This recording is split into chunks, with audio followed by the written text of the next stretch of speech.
Bienvenidos a todos. Hoy estudiaremos los transceivers o transceptores ópticos. Se cubrirán algunos apartados los cuales permitan entender estos dispositivos con mayor claridad y su vital importancia dentro de las redes de comunicaciones ópticas. De este modo, el contenido a tratarse será definición y características generales, requerimiento del sistema transceptor óptico, el presupuesto de potencia, la operación en modo burst o ráfaga, las tecnologías de transceivers convencionales y las tecnologías de transceivers emergentes. Entonces, un transceptor óptico se considera un elemento clave empleado en los terminales de comunicación, debido a que es usado para convertir las señales entre el dominio eléctrico y dominio óptico, a diferentes velocidades y a distintas distancias de transmisión a través de un cable de fibra óptica. En esta lámina se puede visualizar un transceiver TP-Link, el cual presenta dos puertos, uno para conectar el cable de fibra óptica y el otro para la conexión de un aparato eléctrico a través de un cable UTP con un conector RJ45. El cable de fibra óptica, en este caso, tiene un conector SC, el cual trabaja a 100 Mbps.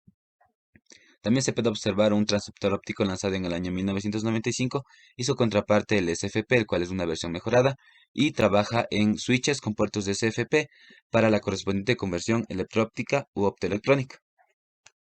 Ahora, el enfoque de la conversión optoelectrónica considerado por los transceptores consiste en cerrar las brechas entre las tecnologías microelectrónicas y fotónicas para el procesamiento de señales y para la transmisión de las mismas. Esto es particularmente apropiado para redes de acceso, ya que las señales ópticas terminan convirtiéndose al dominio electrónico al final en el usuario, como se puede observar en esta figura. El cable de fibra óptica llega y a través de un proceso de conversión optoelectrónica sale un cable UTP, el cual puede conectarse a un aparato electrónico. Presupuesto de enlace de potencia. Antes que nada, el presupuesto de potencia óptica es la diferencia entre la potencia de salida del transmisor y los requisitos de potencia de entrada del receptor. Para prescribir las especificaciones de los transceptores ópticos para POM, debemos considerar los parámetros clave de rendimiento de los transmisores y receptores ópticos para ONT y OLT. Además, también se deben tener en cuenta las características del canal óptico, incluido el cable de fibra, los conectores y los divisores. Estos parámetros están relacionados entre sí por el enlace total de potencia del enlace óptico.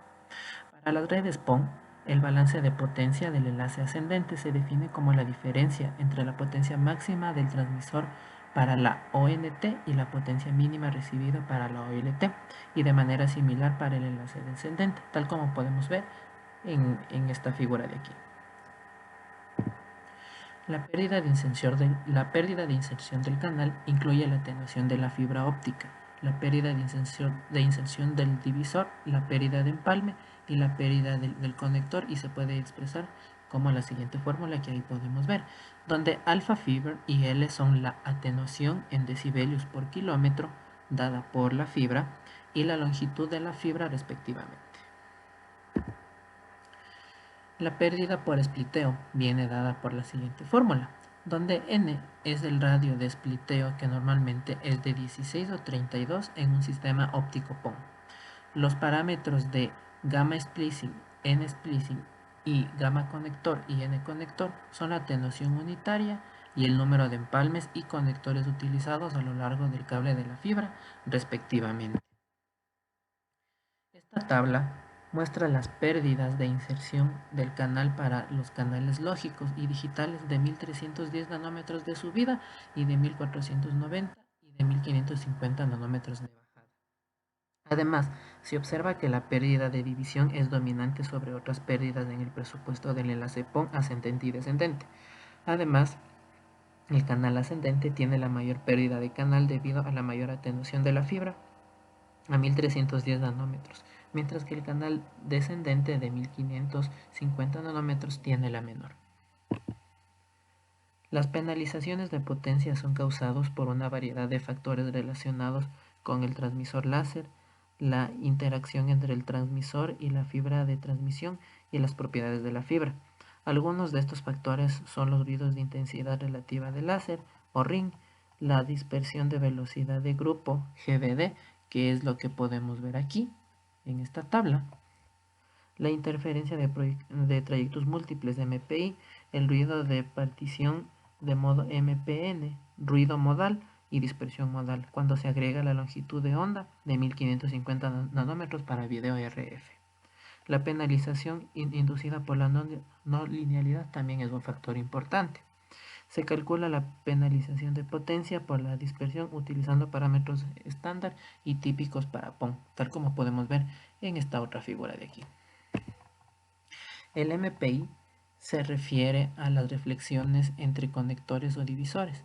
Dos puntos de reflexión formarán un interferómetro Fabry-Perot que convierte las fluctuaciones del ruido de fase del transmisor láser en ruido de intensidad. La penalización de potencia inducida por MPI se expresa mediante la siguiente fórmula, donde alfa es la transmitancia entre los nodos de reflexión adyacentes, R es la pérdida de retornos del nodo de reflexión y n es el número de nodos de reflexión. También hay que tener en cuenta los efectos de no linealidad. En recepción se requieren de 6 dBm para garantizar una imagen clara en el enlace de video. En consecuencia se requiere una salida de potencia óptica de 20 dBm según el presupuesto de enlace para la transmisión para lograr un presupuesto de potencia de 26 dB. Los efectos no lineales de las fibras ópticas pueden degradar las señales de video a través de la modulación de fase propia, así como la modulación de fase cruzada, debido a la señal de 1490 nanómetros que se copropaga ahí mismo. La dispersión de brillo-wing estimulada suele ser un factor limitante para la potencia de lanzamiento y debe suprimirse para garantizar la calidad del video. Gracias. Consideraciones de operaciones en el modo ráfaga.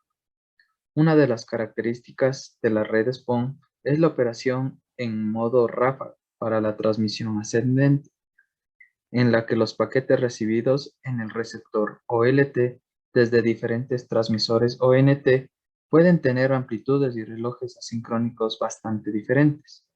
Esto significa que el transmisor en modo ráfaga en la ONT y el receptor en la OLT tienen que ajustarse rápidamente para adaptarse a los cambios de amplitud y reloj. Parámetros de tiempo en la operación en el modo ráfaga. Se considera el tiempo de apagado o deshabilitado del láser y el tiempo de encendido o habilitado del láser. Durante el periodo en el que se apaga la ONT1 y se enciende la ONT2, se realiza la recuperación de la sensibilidad, el tiempo de guarda para la recuperación del nivel, el tiempo de preámbulo para la recuperación de reloj y el tiempo de limitador, respectivamente.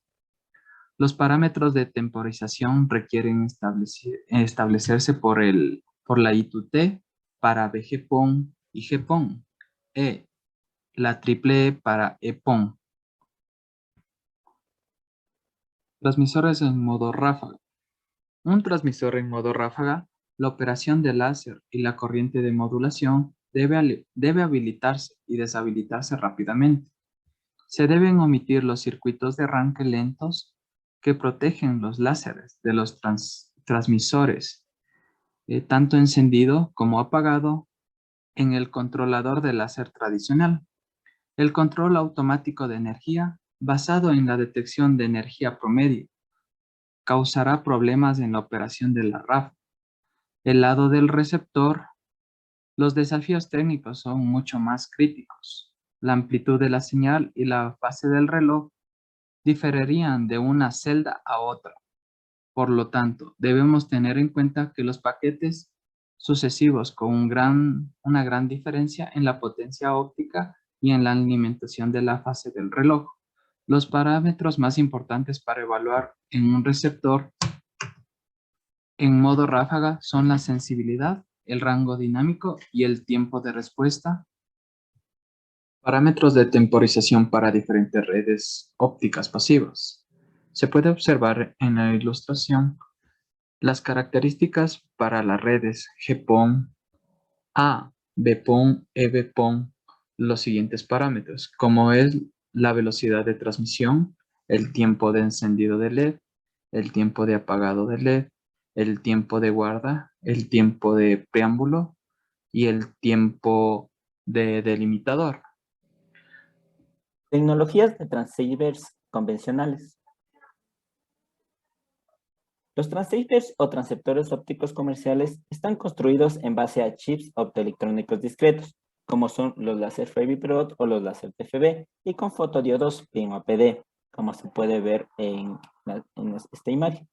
Posteriormente pasan a la etapa llamada TEOCANS. En esta etapa se ensamblan con filtros ópticos de película delgada, lentes, pigtail y un aislador para formar los OSAs bidireccionales. Esta es una de las etapas más críticas, ya que busca la alineación óptica entre el diodo láser y las fibras ópticas de salida, para finalmente ser montados en placas de circuito impreso y formar el módulo del transceptor óptico.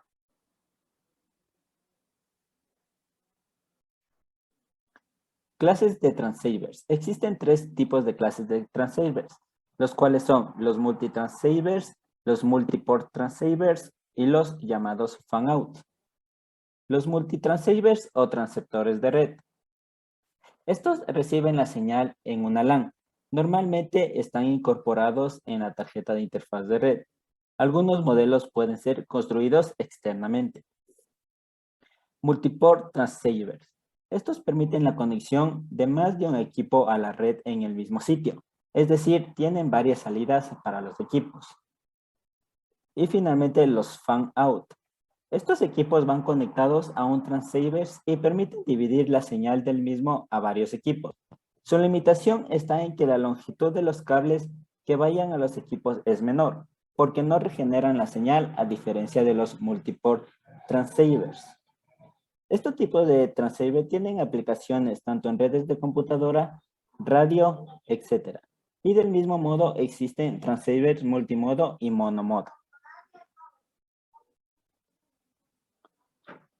Finalmente, les presentamos un transceiver convencional, el cual es llamado Transceiver Gigabit Ethernet SFP Mini GBIC de marca Intelinet.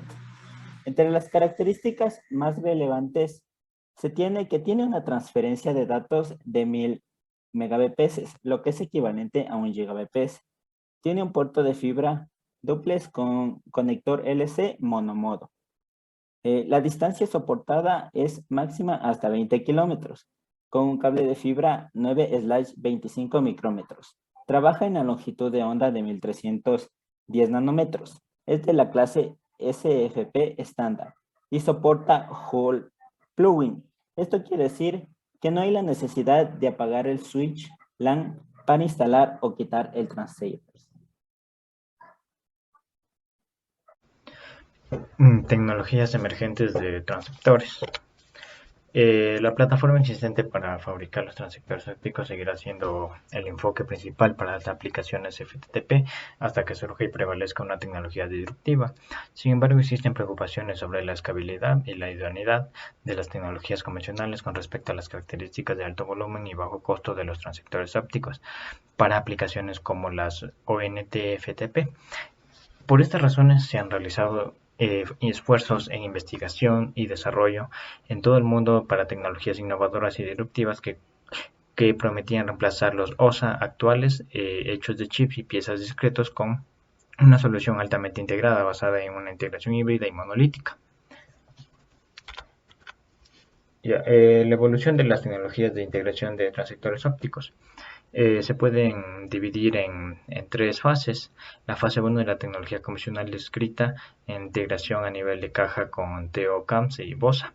Para la fase 2, la atención se centra en el desarrollo de tecnologías de empaquetado innovadoras mediante la colocación de chips optoelectrónicos discretos en un banco de silicio integrado con guías de onda y filtros de circuito de onda de luz planar, PLC.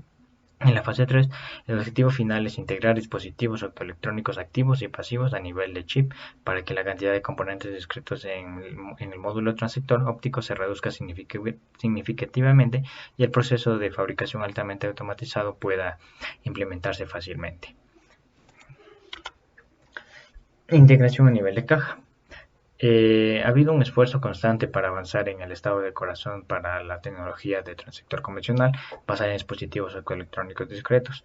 Como se muestra en la figura, un solo BOSA de tipo TO en el que las microlentes LED, PD, filtro están integradas pasivamente en un banco óptico de silicio. Se ha demostrado experimentalmente un alto rendimiento como una potencia de salida de 1,5 dBm y una salida de extensión de 10 dB, una sensibilidad de menos 28 dBm.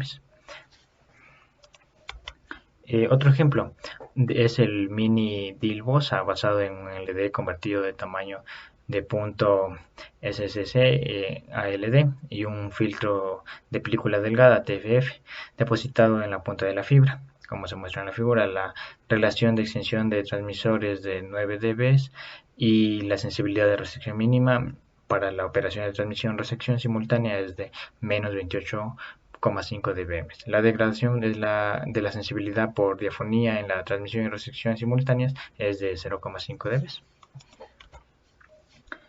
Integración a nivel de directorio. Una de las características comunes para la integración a nivel de placa es reemplazar los componentes ópticos de espacio libre y empaquetados en OSA con PLC empaquetados conjuntamente con otros chips fotónicos y microelectrónicos en un banco de silicio. Las funciones ópticas como vía de ondas, filtrado de longitud de onda y o conversión de tamaño de modo, etc., son realizadas por los circuitos de PLC. En consecuencia, se reducen el número total de componentes optoelectrónicos discretos y el tamaño total del paquete. El enfoque TFF. De acuerdo al esquemático de un diplexor BOSA basado en guía de onda del PLC empaquetado conjuntamente con LED, PD digitales y de monitoreo y de TFF externo, el filtro TFF se deja caer, se alinea y se une con un hoyo profundo grabado en el chip del PLC. El PLC contiene las guías de onda para confinar y enrutar la luz diferentes partes del chip, donde los chips fotónicos activos como el LED y PD están montados en el mismo sustrato. Y gracias, eso sería todo.